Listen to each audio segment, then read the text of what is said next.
कहते हैं परिवर्तन संसार का नियम है, इसलिए किसी भी परिवर्तन से डरना नहीं चाहिए।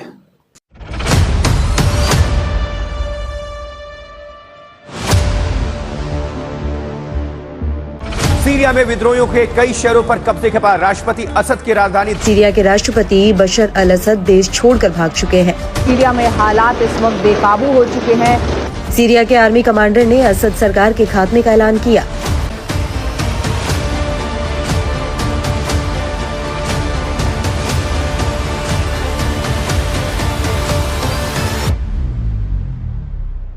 सीरिया में इन दिनों हालात बेकाबू हैं। पिछले एक हफ्ते में विद्रोहियों ने देश के 3 बड़े शहरों पर कब्जा कर लिया है। इनमें अलेप्पो, होम्स और डेरा शहर शामिल है। इस बीच आशंका जताई जा रही है कि विद्रोहियों के डर से राष्ट्रपति बशर के परिवार ने देश छोड़ दिया है। सभी ने भागकर रूस की शरण ली है। बशर अल असद की कमजोर होती पकड़ और विद्रोहियों के उभार से देश में गृह युद्ध की आशंका है। अब तक 3.70 लाख लोग विस्थापन के शिकार हुए हैं। डेरा वही शहर है जहां से 2011 में राष्ट्रपति बशर अल असद के खिलाफ विद्रोह की शुरुआत हुई थी। डेरा से राजधानी दमिश्क की दूरी 100 किलोमीटर के करीब है। स्थानीय विद्रोहियों ने कब्जा किया है। वही अलेप्पो और हमा पर इस्लामी चरमपंथी ग्रुप हयात तहरीर अल शाम ने कब्जा किया है। वही कुर्द लड़ाके भी आगे बढ़ रहे हैं और सीरिया के पूर्वी रेगिस्तान पर उन्होंने कब्जा कर लिया है। अब विद्रोहियों ने सेना से पाला बदलने की चेतावनी दी है। 3 पॉइंट में समझिए विद्रोह का क्या होगा असर। यूएस इंस्टीट्यूट ऑफ पीस की प्रोफेसर मोना याकूबियन का कहना है कि यहाँ पश्चिम एशिया में वर्चस्व की लड़ाई है। सीरिया भू राजनीतिक रूप से अहम है। इसकी सीमा इराक, तुर्की, जॉर्डन, लेबनान, इजराइल जैसे देशों से लगती है। सीरिया पर नियंत्रण अहम व्यापार मार्ग, ऊर्जा गलियारों तक पहुंच प्रदान करता है और पूरे क्षेत्र में प्रभाव डालने के लिए एक आधार प्रदान करता है। विद्रोह का रूस पर बड़ा असर होगा।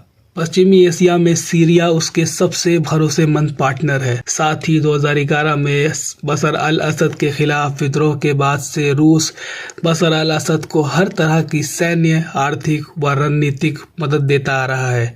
इस कारण रूस चाहता है कि बशर अल असद सत्ता में बने रहे।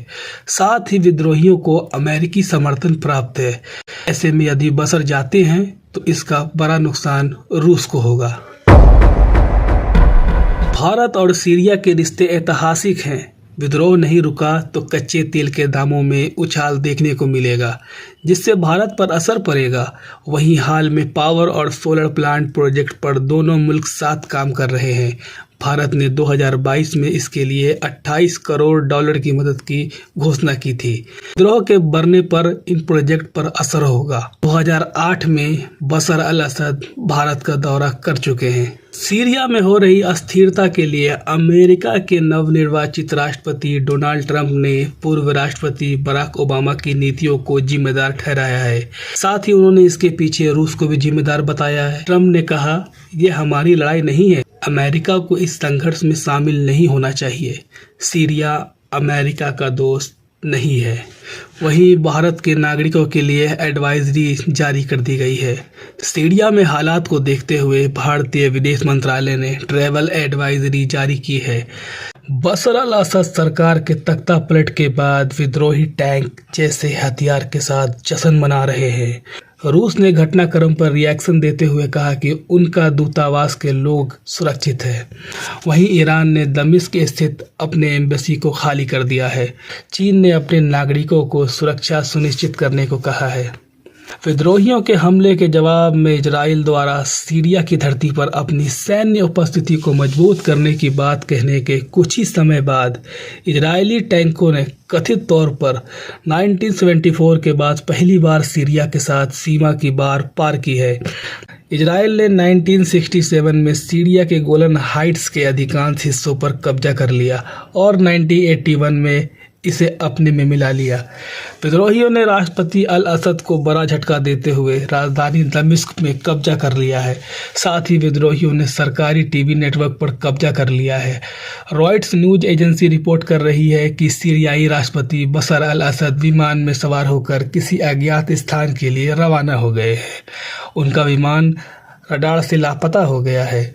इससे पहले शनिवार को सरकार ने उन रिपोर्ट का खंडन किया था कि अल असद दमिश्क से भाग गए हैं। राज्य समाचार एजेंसियों ने कहा कि बशर अल असद दमिश्क में है और राजधानी से अपना काम कर रहे हैं। हालांकि राष्ट्रपति का सटीक ठिकाना अज्ञात है और कथित तौर पर उन्हें कई दिनों से देखा नहीं गया।